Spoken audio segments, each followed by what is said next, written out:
Okay. I have salt water and sands all over me. I love it.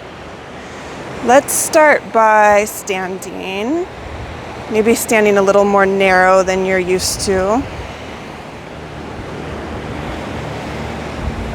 Letting the feet yield into the earth, whatever surface you're standing on.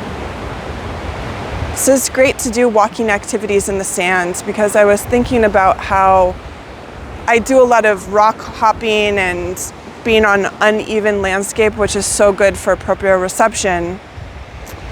And also I noticed there's kind of a gripping and a bracing that's happening. So to be in something where there's some gives different information to the body. And I'm thinking a lot about psoas, which is the primary muscle in the hip flexors, and so much more.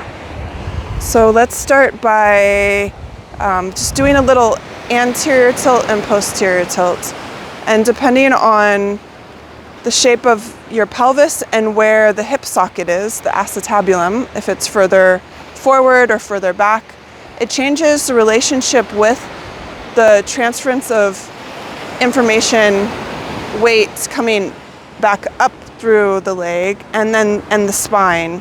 And I think there's probably more of a proclivity to have an anterior tilt if the acetabulum is a little set back further, which mine is, and I have a pretty natural, this is kind of my natural stance, so I have to consciously think about dropping the sacrum. I don't want to think about tucking. That's something that a lot of people were trained to do in ballet, which is, this kyphosis is not great, this posterior tilt is not great either to have as an ongoing pattern. Fine if we're moving through our hips, that's great. Getting some movement in the pelvis and spine, just feeling this. But wherever you are, you can notice if there's this kind of tucking. Just let everything get heavy, the sacrum get heavy, or if there's this tilt in this direction, letting it all get heavy, weighted. Maybe some bend in the knees. You might notice that there's not a lot of flexibility here at the ankle, a lot of movement here at the ankle. So just what we're going to do today is going to help that, support that movement, because we're basically just going to be yielding in and out of the sand. And start by walking around the space and brushing the front of the hip flexors. This is helpful for me with my anterior tilt, because what happens with an anterior tilt is then I'm engaging the hip flexors all the time. So if I'm brushing up here and there's this length, they can get long. I'm using my hamstrings a little bit more here.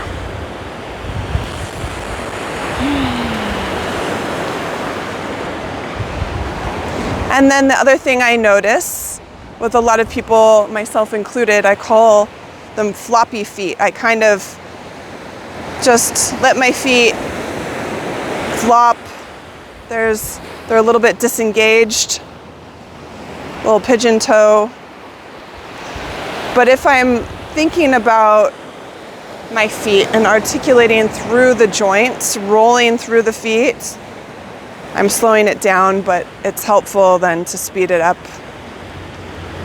As soon as we slow down, it's like we forget how to walk and we lose our balance a little bit. But articulating through the feet, there's this engagement and transference of energy, this connectivity all the way up through the legs, coming up into the pelvis. And the sand is really nice for this. There's this give and movement happening underneath us.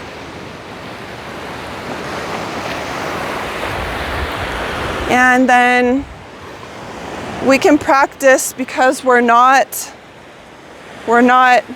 just moving bilaterally, there's this triaxial movement that's happening, these diagonals, these spirals. We can practice moving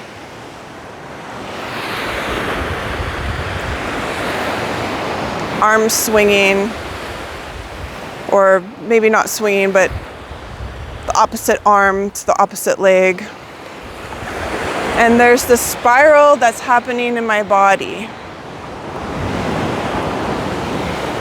all the way up through my head.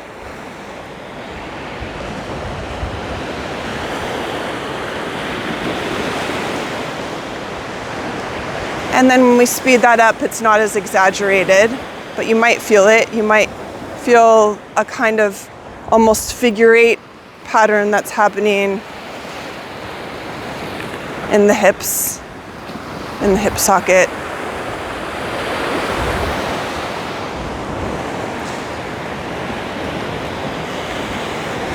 And then palpating the pubic joints. There's two joints here and cartilage called the pubic symphysis, where there's some movement here. This is the keystone of our weight shift, our transference of weight from one leg to the other.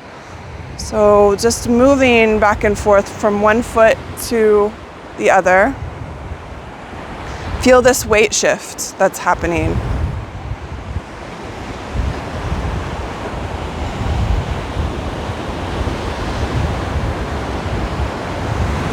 And you can continue to touch your pubic bone or your pubic joints as you're walking. You'll really feel that weight transference.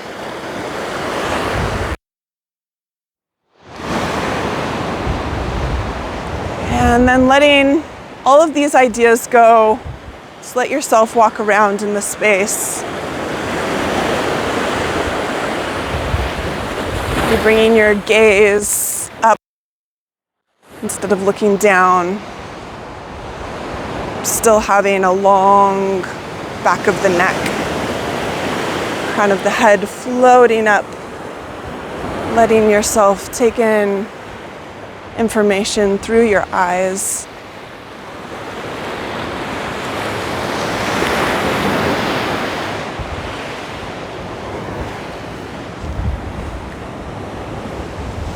And if you're feeling some anxiety, which there's a tremendous amount of anxiety right now, everything that's happening, just touch your forehead to the earth.